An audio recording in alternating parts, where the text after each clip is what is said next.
सतनाम साहेब बंदगी। माया जाल क्या है? जी हाँ, माया जाल से बंधन से छूटने के लिए इस संसार में बड़े से बड़े योगी महात्मा ऋषि मुनि यानी खोजते रहे कि माया से मुक्ति कैसे मिलेगी, लेकिन नहीं मिल पाती है। तो जी हाँ, आइए जान लेते हैं कि माया है क्या।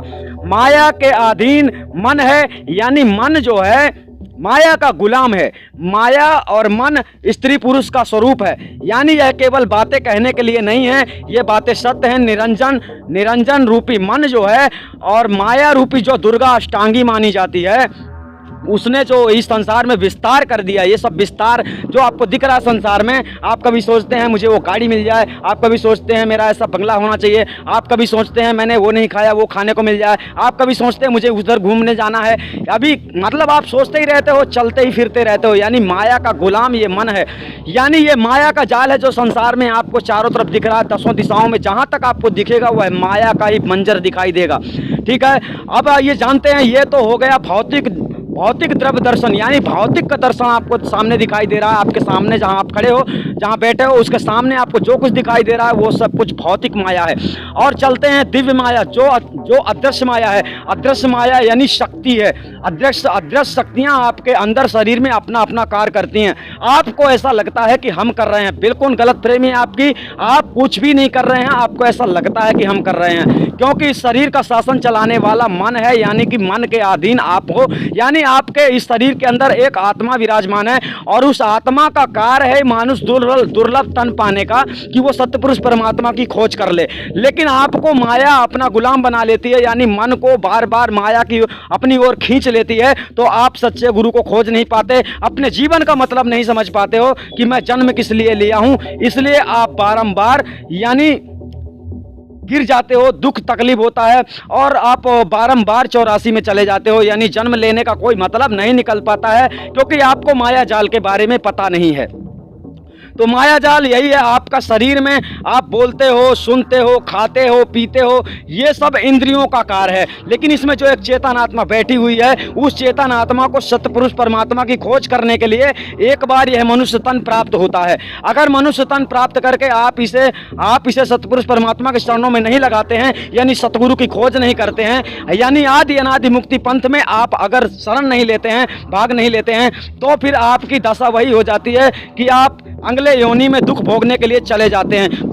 कुत्ता, बिल्ली और हाथी, घोड़ा, बैल, ये सब कुछ आपको बनना ही है। आने वाला जीवन बड़ा ही दुखदाई होगा। आज का जीवन जैसा भी हो आपका कट जाएगा, किसी प्रकार से रोजी रोटी चलती रहेगी, सब कुछ। यानी जिसने केवल इस संसार में आकर रहना, खाना, पीना, सोना ही जाना है और भक्ति नहीं जाना है, तो उस मनुष्य का जीवन व्यर्थ है, यानी मनुष्य तन पाने का कोई मतलब नहीं है।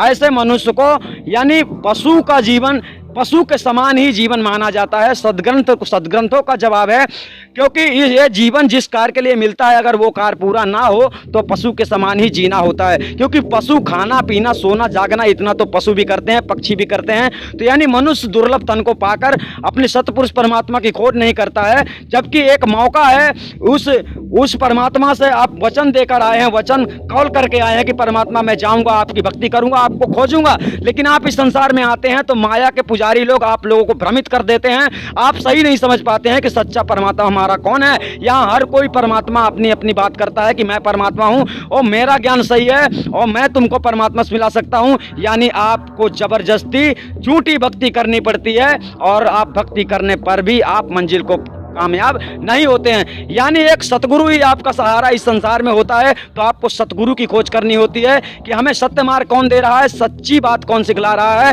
क्योंकि इस संसार में कोई किसी का साथी नहीं है। अगर साथी कोई है तो वो सतपुरुष परमात्मा है, और सतपुरुष परमात्मा की भक्ति करने के लिए आपको सच्चे गुरु की आवश्यकता होती है।